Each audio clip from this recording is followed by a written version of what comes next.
ఆయేషా మీరా హత్య కేసులో నిందితులకు నార్కో టెస్టుకు అనుమతిపై ఉత్కంఠ నెలకొంది.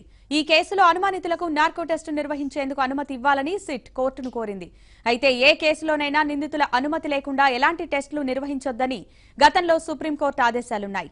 ఈ పరిస్థితుల్లో విజయవాడ కోర్టు తీర్పుపై సిట్ ఆశలు పెట్టుకుంది.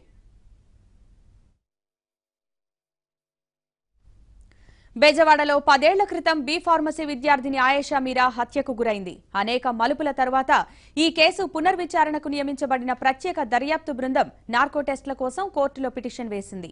కోర్టులో వేసిన పిటిషన్పై ఇప్పటి వరకు 4 సార్లు విచారణ జరిగింది. అయితే సిట్ అనుమానితులుగా పేర్కొన్న వాళ్లలో 3 వ్యవహార శైలి దర్యాప్తులో ఆలస్యానికి కారణమవుతున్నట్లు తెలుస్తోంది.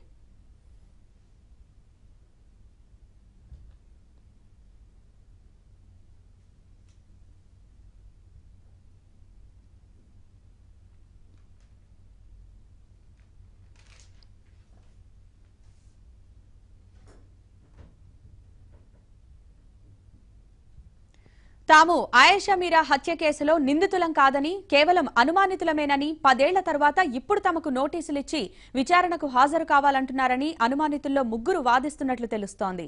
తమకు రసాయన పరీక్షలు నిర్వహించడం వల్ల ఆరోగ్యంపైన ప్రభావం పడుతుందని, ఇది తమ హక్కులను ఉల్లంఘించడమే అని, అందుకే నార్కో టెస్టులకు తాము సమ్మతించబోమని అంటున్నట్లు సమాచారం. నిందితులు గాని అనుమానితులు గాని వాళ్ల అనుమతి ఉంటేనే నార్కో పరీక్షలు నిర్వహించాలని సుప్రీం గతంలో ఇచ్చిన ఆదేశాల్లో టెక్నికల్ పాయింట్ ను ఆయేషా కేసులో అనుమానితులు లేవనెత్తుతున్నారు. ఆయేషా మీరా హత్య కేసులో సత్యంబాబును నిర్దోషిగా నిర్ధారించిన తర్వాత హైకోర్టు ఆదేశాలతో కేసు పునర్విచారణ కోసం ప్రత్యేక దర్యాప్తు ఏర్పాటైంది. 10 మంది సభ్యులతో కూడిన విచారణ బృందం కేసు పునర్విచారణను ముమ్మరంగా సాగిస్తోంది. ఈ క్రమంలోనే అనుమానితులకు నార్కో అనాలిసిస్ టెస్టులు చేయించాలంటూ న్యాయస్థానంలో పిటిషన్ దాఖలు చేసింది. సిట్ అభ్యర్థనపై కోర్టు తీర్పు ఏ విధంగా ఉంటుందో అనేది ఉత్కంఠగా మారింది.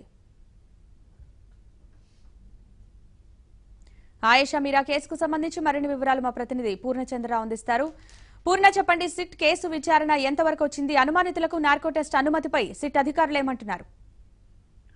యోగిత, ఏదైతే రాష్ట్ర వ్యాప్తంగా సంచలనం కలిగించిన ఆయేషా మీరా కేసు సంబంధించి మొత్తం సిట్ దర్యాప్తు మళ్లీ ప్రారంభించింది. ఈ దర్యాప్తులో భాగంగా ఇప్పటికే సిట్ సేకరించిన ఏదైతే నివేదిక ఉందో అదంతా కూడా కోర్టుకు సమర్పించడం జరిగింది.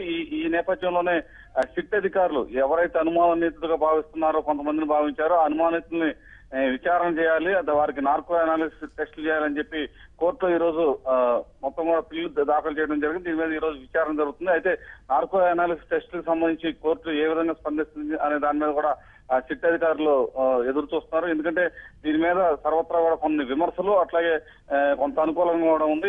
ఏదైతే నార్కో అనాలిసిస్ టెస్టులకు మాత్రం కేవలం వార్డెన్ దంపతులు మాత్రం అంగీకరించారు.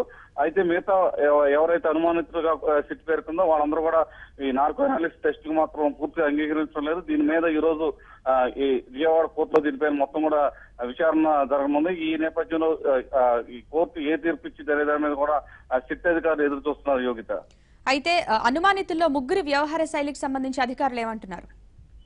అంటే ఎవరైతే అనుమానితులుగా పేర్కొన్నారో వాళ్ళలో మాత్రం కేవలం 2 మాత్రమే, ఎవరైతే వార్డెన్ దంపతులు ఉన్నారో వాళ్ళు మాత్రం ఈ పరీక్షలకు అంగీకరించారు, నార్కో అనాలిసిస్ టెస్ట్ పరీక్షలకు అంగీకరించారు.